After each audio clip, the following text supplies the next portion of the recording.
Happy blessed Saturday morning all.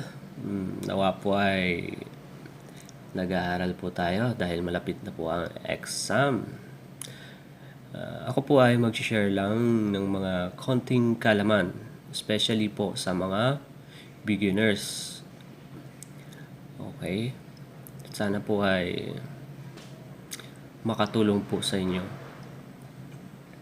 Okay. Mayroon po tayong mga filled in the blank na kadalasan po ay lumalabas po sa exam or may encounter po natin mga question na ganito. Especially po ang question na si Pinganito Rokalkadyang Almadyong Kosol Concepcion. Na ang ibig pong sabihin sa wikang Pilipino o Tagalog ay piliin ang pinakatamang sagot na naangkop sa blanco. Alright?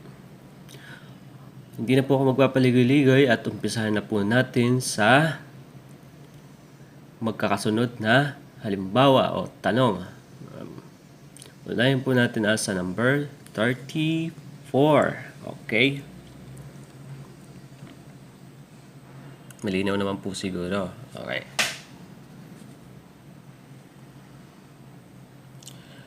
Okay, basahin po natin. Pasensya na po sa pronunciation ko at yung boses ko po ay talagang wala sa mood. Kumbaga para siyang may sabit kasi paos. Okay. Chonon. Hindi po siya Jonon ha. Ito po. Chonon maikurimnida. Hindi po siya mag-actual na maikor imnida. Pag nakadugtong po siya, ay magiging sounds niya po ay maikorimnida. Okay? So, megok blank wasumnida. Ang ihanap po dyan ay sa apat na question ay ano? Pwede bang si I ay maging subject particle? O si Oy, pwede ba kaya siya? O si Hago, pwede kaya siya? Ano po ang hinahanap sa apat na choices? Siguro po ay dahil siya ay count 3, siyempre ang hahanapin po is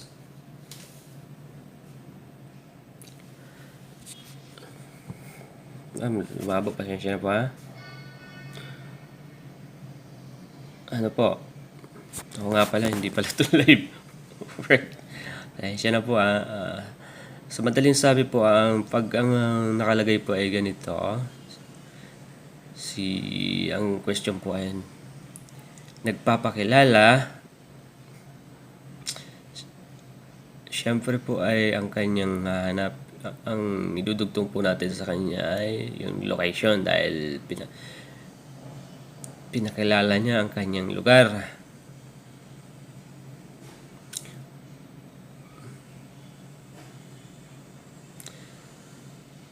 Siya daw po ay taga Megok. Taga Megok. Wasumnida is Kim. So, ang hinahanap is location. Location. So, ESO. ESO ang maliwanag na sagot dito. Location particle. So, Megok ESO, siya daw ay from Megok. Okay? So, ang tamang sagot ay si Megok. Ay, si ESO. ESO. Alright? Sige, next tayo. Okay, number 35. So, basahin po natin ulit. Bega kupumnida. Bega kupumnida. Ibig sabihin naman po nito ay dahil bega kupumnida blank, tapos mayroon po siyang particles sa gilid. Pwede siyang time, pwedeng place. Okay. 갑니다. ibig sabihin po ng 갑니다 is go. Okay. Gutom daw siya. Ibig sabihin nito, 비계고픕니다. gutom. So, dahil gutom siya, sa apat na choices, hahanapin natin ang pwedeng, kasi gutom siya, pwedeng kakain siya, di ba? Pwede kaya pumunta, on hing is bang, may kainan po ba ito? Or pwede kaya siyang kumain dyan? Malayo, di ba? Bangko is, ano po yan? Transaksyon ng pera. Okay. Sikdang is mamaya na po yan. Ochigok is post office. Malayo naman po, di ba? Para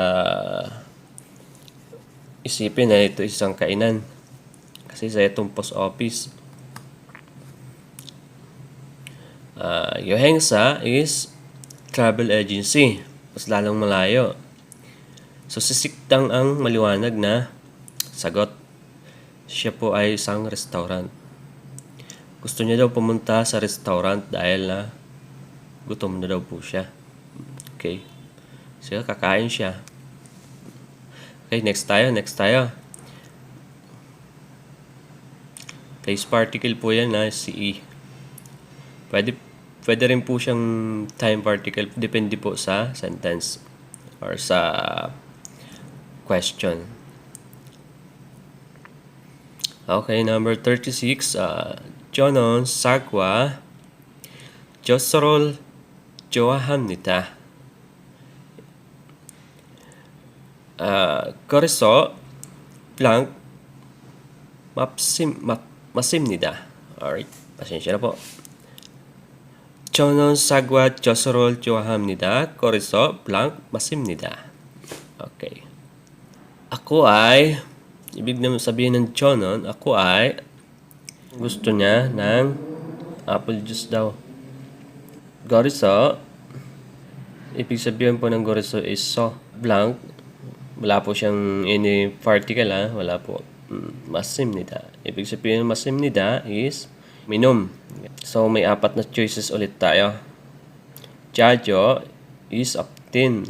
Ama is maybe. 제일 is the best. Or aka is well. So, 저는 쌀과 젖소를 좋아합니다. 그래서 blank 맞습니다. So, ang hanapin natin is hindi pwedeng si maybe naman is hindi naman angkop sa blank. Si GL naman ay hindi rin angkop. Si Aka naman ay hindi rin angkop. So, ang pipiliin natin ay si number 1. Si Chajo. Si Chajo po ay ibig sabihin po niyan often is kadalasan. Kadalasan daw ay umiinom siya ng juice or apple juice. Dahil ito daw ay gusto niya. Okay, next. Okay, number 37 is basahin po natin. 도서관입니다. 취기하죠. Ibig sabihin po ng 도서관 is library. There are library. Check is book. Hajo is berry. Sa chege, yung sa kanya nakasunod na i subject particle. Siya ay subject particle. Hajo and blank, hanapin natin sa apat na choices ang tamang sagot. Okay. Dahil daw ay maraming book, nasabi ko na tuloy. Okay. Chigi Adjo. So, hanapin natin sa apat na choices. Kung anong naangkop. Napsomnida, ibig sabihin is malawak or malaki. Wide, parang ganon. Mamsomnida is many, much, a lot, or marami, parang ganon. Sepsomnida is easy. Jalpsomnida is short. Kasugwanimnida. Chigi Adjo Mansomnida. Yan po ang tamang sagot is number 2. Number 2. Adjo Mansomnida. Sa Dosugwan tao ay napaka-raming books. Hindi po siya Dosugwan Tosokwan Emnida. Tosokwan Emnida. Mga Lodi, subscribe naman po para sa mga susunod ko pang videos ay lagi kayong updated. Maraming salamat po.